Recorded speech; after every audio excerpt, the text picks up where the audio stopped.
मुझे प्रसन्नता है कि उत्तराखंड अपनी स्थापना की रजत जयंती वर्ष को संपन्न करने के साथ ही अब विकास की एक नई ऊंचाइयों को प्राप्त कर रहा है और उन ऊंचाइयों को प्राप्त करते हुए महत्वपूर्ण विकास केवल एक तरफा नहीं है। अपनी सभ्यता और संस्कृति को बचाए रखते हुए, अपने उच्च आध्यात्मिक मूल्यों और सांस्कृतिक मूल्यों का संरक्षण करते हुए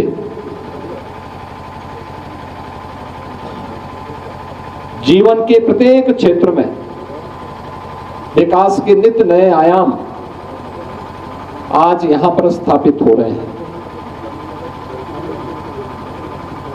हम सबको इस बारे में ध्यान रखना होगा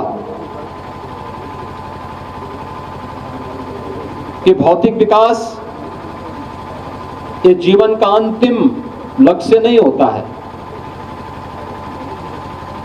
और उसका एक पक्ष है, तात्कालिक आवश्यकताओं की पूर्ति का वो माध्यम होता है। लेकिन विकास वही सार्थक होता है जो अपनी सभ्यता, अपनी संस्कृति के मूल्यों का संरक्षण करते हुए, उसका सम्मान करते हुए हमें नित्य नए सोपान की ओर आगे बढ़ने के लिए प्रेरित कर सके। उस नित्य नए सोपान को अग्रसर करने के लिए हमारे शिक्षा के केंद्रों को अपने आप को तैयार करना होगा। यानी हमारे विद्यालय केवल पुस्तकीय ज्ञान तक सीमित न रहे। याद करना, हर सनातन धर्मावलंबी अपने साथ अपना गोत्र लेकर के चलता है। वह गोत्र उसके खानदान के किसी पूर्वज का नहीं होता, वो किसी ऋषि का होता है।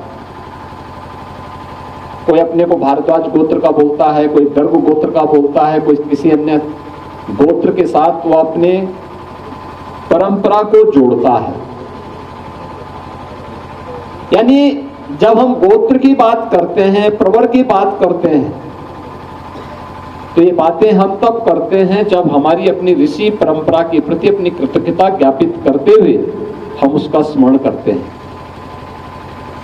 हम अपनी ऋषि परंपरा के प्रति जो कृतज्ञता ज्ञापित कर रहे हैं, इसके पीछे का भाव क्या है?